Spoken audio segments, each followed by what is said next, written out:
Hello everyone, welcome to today's video. तो आज है हमारी एलटी क्लास 15। इससे पहले हम बहुत सारे टॉपिक्स कवर कर चुके हैं।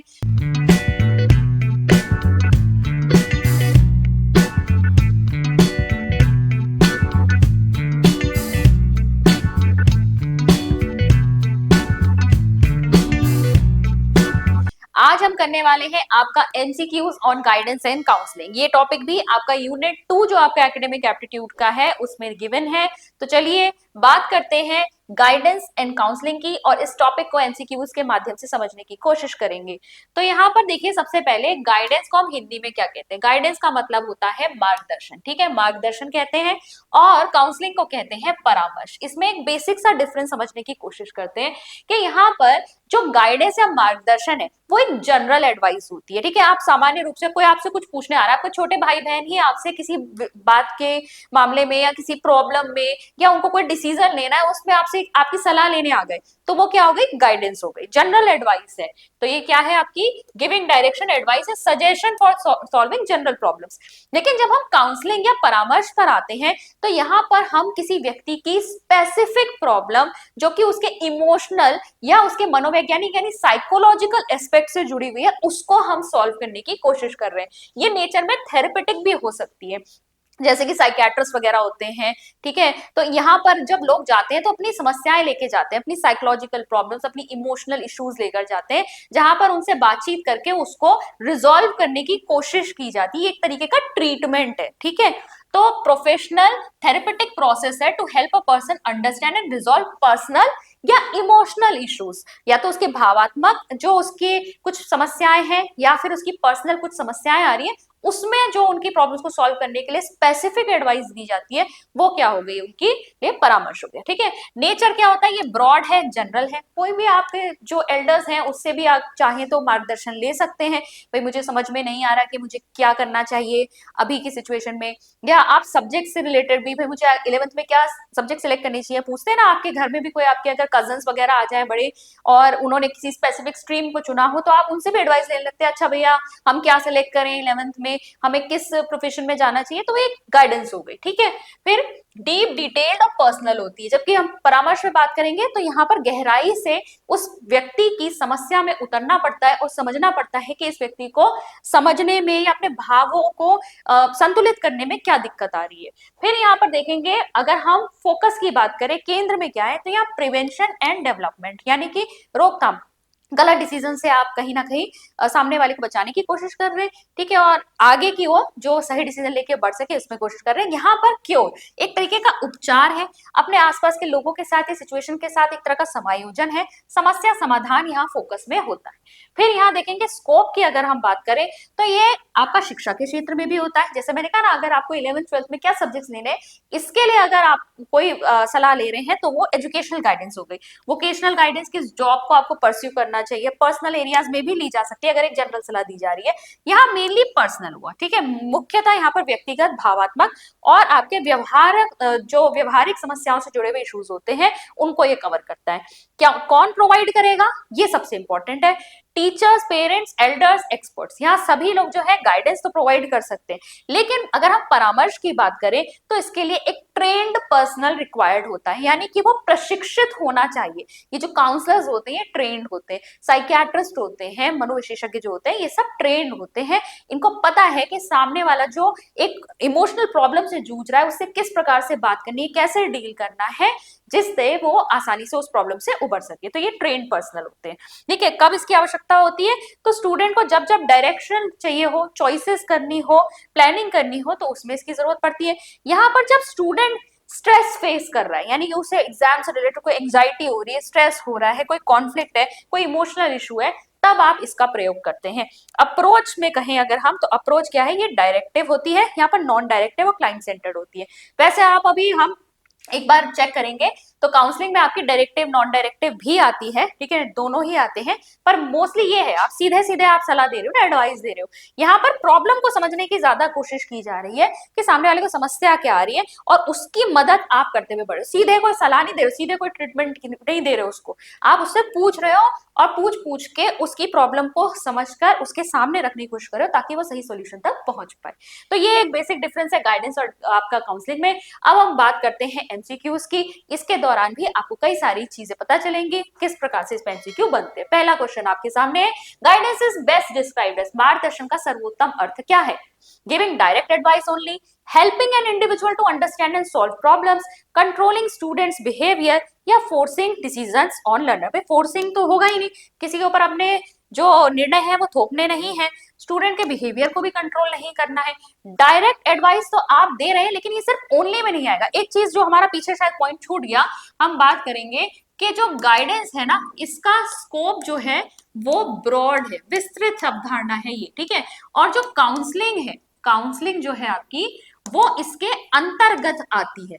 काउंसलिंग भी, भाई काउंसलिंग भी एक तरीके से आप क्या कर रहे हो, सामने वाले को हेल्प कर रहे हो उसकी पर्सनल प्रॉब्लम से निकलने में, वो भी तो एक तरीके से एडवाइस करना, सजेशन करना ही हुआ, ठीक है। तो गाइडेंस में ये दोनों आ जाएंगे, गाइडेंस में जनरल एडवाइस भी आएगी और काउंसलिंग भी इसी के अंतर्गत ही आएगा। गाइडेंस मतलब एडवाइस देना, काउंसलिंग में भी आप वही कर रहे हो, थोड़ा स्पेसिफिक हो जाता है लेकिन कर वही रहे हो। तो काउंसलिंग में यहाँ पर जो हम बात कर रहे हैं, क्योंकि ये गाइडेंस के अंतर्गत ही आ रहा है काउंसलिंग, तो ये सिर्फ डायरेक्ट एडवाइस देना नहीं आएगा। यहाँ पर क्या है, एक इंडिविजुअल को समझने और समस्या का समाधान निकालने में हेल्प है, ठीक है। तो गाइडेंस जो है बेस्ट, अगर हम डिस्क्रिप्शन देखें तो वो आपका बी वाला ऑप्शन होगा। नेक्स्ट पे चलेंगे, counselling differs from guidance because counselling is compulsory in nature, focuses on emotional and personal problems, is only academic, is given in groups। तो भाई आपकी काउंसलिंग यानी परामर्श जो है मार्गदर्शन से भिन्न कैसे है? क्या ये कंपलसरी है? नहीं भाई, कंपलसरी क्यों है सभी के लिए?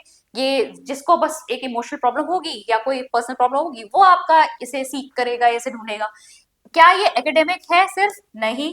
क्या ये जो है आपका ग्रुप्स में ही दी जाती है? नहीं। काउंसलिंग मेनली कोशिश की जाती है वन एट अ टाइम, एक बार इंडिविजुअल को दे, ठीक है।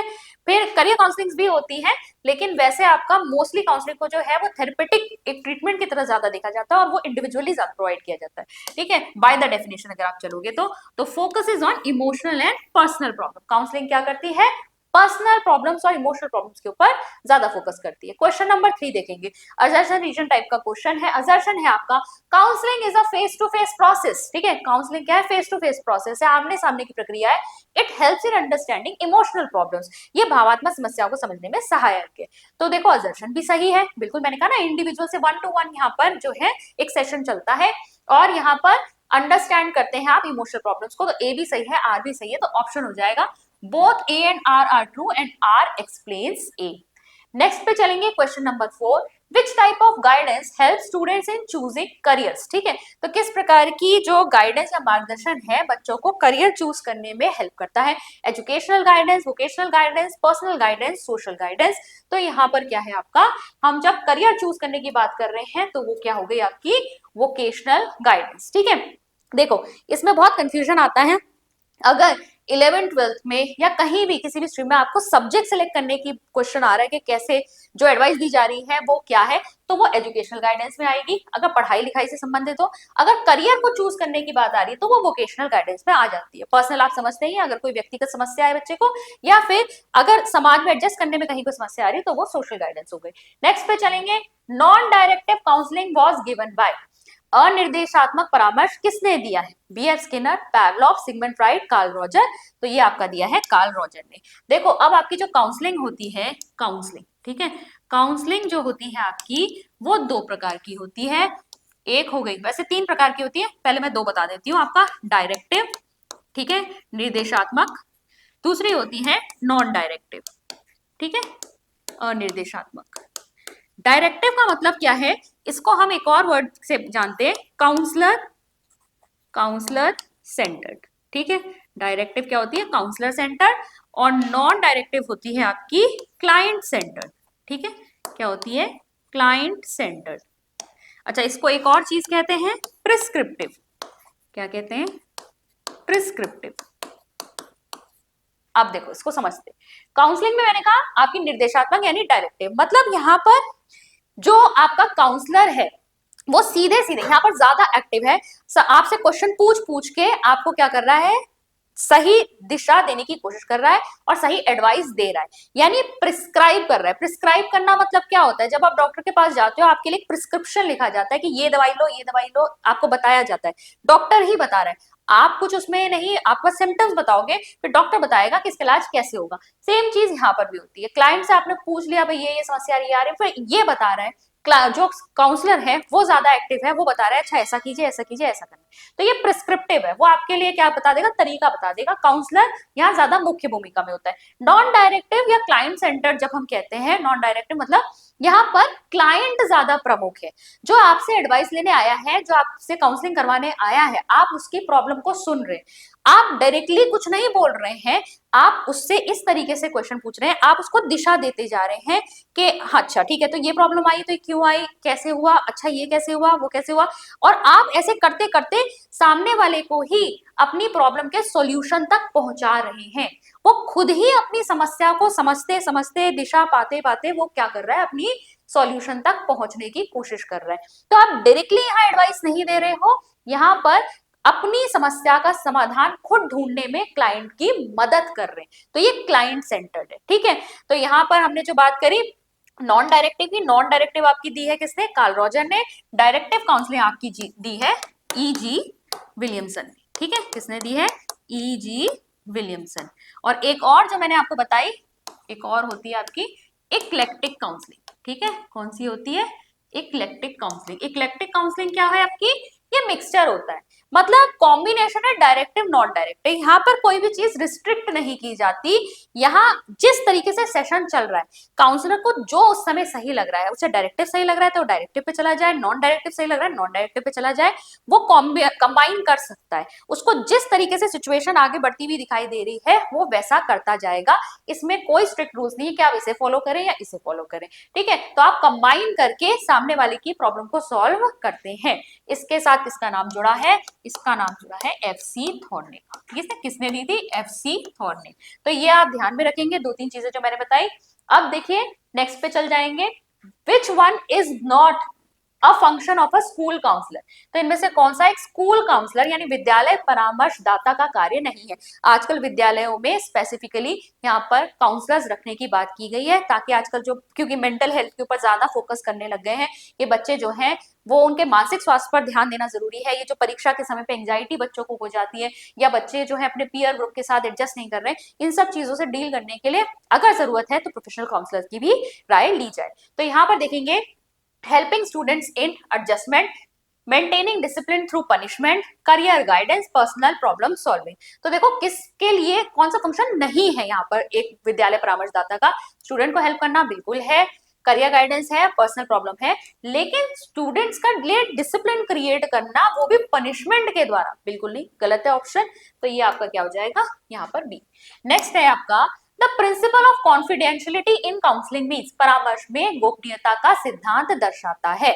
अब देखो जब आप किसी को परामर्श देते हो यानी काउंसलिंग सेशन जब होते हैं तो इसके कुछ प्रिंसिपल्स हैं। तो पहला जो इसमें एक चीज आती है वो ये है कि प्रिंसिपल ऑफ कॉन्फिडेंशियलिटी, जो बात आप अपने क्लाइंट के साथ कर रहे हैं वो पूरी तरीके से गुप्त रखी जाएगी, किसी से डिस्कस नहीं की जाएगी, सीक्रेसी यहाँ पर मेंटेन की जाएगी। भाई क्लाइंट तभी आपको ट्रस्ट करेगा, नहीं तो आप, वो तो पहले ही डरा हुआ है, पहले ही अपनी प्रॉब्लम से नहीं जूझ पा रहा, और आपको अगर वो बताए और आप सब जगह गाने लग जाओ कि भाई हाँ इनको ये समस्या है, तो वो तो उसके लिए और ज्यादा स्केरिंग हो जाएगा। तो यहाँ पर क्या है, यहाँ पर प्रिंसिपल ऑफ कॉन्फिडेंशियलिटी क्या कहता है कि काउंसलर जो है हमेशा क्या मेंटेन करेगा, प्रिंसिपल ऑफ कॉन्फिडेंशियलिटी मेंटेन करेगा, यानी कि कभी भी जो बात आपके साथ डिस्कस की जा रही है क्लाइंट की, वो उस रूम से बाहर नहीं जानी चाहिए, ठीक है। तो यहाँ पर देखेंगे इसका मतलब क्या है, sharing information with teachers only, discussing problems publicly, keeping client information private, reporting every case to parents, ठीक है। तो यहाँ पर सी ऑप्शन आपका राइट है कि क्लाइंट की जो इंफॉर्मेशन है उसे आपको प्राइवेट रखना होता है। फिर है आपका next 8th question, personal guidance mainly deals with. तो पर्सनल गाइडेंस आपका किससे संबंधित है, emotional and social adjustment, subject selection, job placement, academic testing. तो यहाँ पर इमोशनल और सोशल एडजस्टमेंट से रिलेटेड होती है आपकी पर्सनल प्रॉब्लम्स। फिर देखेंगे question number 9, directive counselling is characterised by, निर्देशात्मक परामर्श की विशेषता है। client takes all decisions, counselor plays an active role in problem solving, no advice is given, emotional ventilation only। तो यहाँ पर देखो डायरेक्टिव काउंसलिंग मैंने आपको बताया था, इसे हम क्या कहते हैं, आपका काउंसलर सेंटर्ड काउंसलिंग भी कहते हैं, प्रिस्क्रिप्टिव काउंसलिंग भी इसे कहा जाता है। तो यहाँ पर क्लाइंट सारे डिसीजन नहीं लेता, यहाँ पर काउंसलर एक्टिव रोल प्ले करता है, बी ऑप्शन सही है, ठीक है। एंड नो एडवाइस गिवन भी नहीं होगा, इमोशनल वेंटिलेशन भी नहीं होगा। नेक्स्ट है आपका in non directive counselling the role of counsellor is mainly to. तो अनिर्देशात्मक परामर्श में परामर्शदाता की मुख्य भूमिका क्या होती है? नॉन डायरेक्टिव को मैंने आपको बताया था क्या होती है, क्लाइंट सेंटर्ड होती है, ठीक है। तो give direct solution, control behaviour, facilitate self understanding, diagnose mental illness. तो यहाँ पर काउंसलर का काम क्या है भाई? डायरेक्ट सॉल्यूशन देना नहीं है, व्यवहार को कंट्रोल करना, नियंत्रित करना भी नहीं है, आपको उसे खुद को समझने में मदद करनी है ताकि वो अपनी प्रॉब्लम का सॉल्यूशन निकालने में सक्षम बन सके, ठीक है। और मेंटल इलनेस को डायग्नोस करना भी उसका काम नहीं। नेक्स्ट क्वेश्चन पे चलेंगे। इक्लेक्टिक काउंसलिंग रेफर्स टू, समन्वयात्मक परामर्श का अर्थ है use of only psychoanalytical approach, combination of different counseling approaches, strictly non-directive approach, group counseling only। तो मैंने अभी आपको बताया था इक्लेक्टिक काउंसलिंग क्या होती है, कॉम्बिनेशन होती है डिफरेंट काउंसलिंग अप्रोचेस का, ठीक है। तो बी ऑप्शन यहाँ पर आपका क्या रहेगा, करेक्ट ऑप्शन रहेगा। नेक्स्ट क्वेश्चन पे बढ़ जाएंगे। Group counselling is most effective when. तो ग्रुप काउंसलिंग जो है वो कब प्रभावशाली रहेगी? Problems are highly personal, students share common concerns, confidentiality is not required, counselor dominates discussion। तो भाई ग्रुप काउंसलिंग कब करोगे? जब कॉमन प्रॉब्लम्स होगी सभी की। अगर सबकी अलग अलग प्रॉब्लम्स होगी तो फिर कैसे समझ पाओगे सभी को, ठीक है। तो हाईली पर्सनल में तो नहीं हो सकता, कॉमन कंसर्न्स जब होगी, जब बहुत सारे छात्रों की एक जैसी समस्याएं हैं, तो आप क्या करोगे, उन्हें ग्रुप काउंसलिंग दे सकते हो, ठीक है।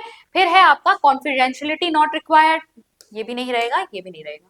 नेक्स्ट पे चलेंगे question number 13। A teacher acts as a preventive counsellor when he और शी। शिक्षक निवारक परामर्शदाता की भूमिका निभाता है जब वह solve severe psychological disorders, help student before problems become serious, conducts intelligence test, prescribes therapy. देखो यहाँ पर क्या होता है, हमने यहाँ पर बात करी कि स्कूल्स में आजकल काउंसलर्स रखे जाने लगे हैं, जबकि बच्चों के साथ डायरेक्टली इस समय कौन डील करता है? टीचर्स डील करते हैं। पर टीचर्स भी कहीं ना कहीं जो बच्चों की emotional problems, personal problem, education related problems होती है उनको सॉल्व कर रहे होते हैं, लेकिन किस लेवल पे करते हैं? प्रिवेंटिव लेवल पे करते हैं। मतलब जब तक उनके हाथ में है बात तब तक वो कर पाएंगे।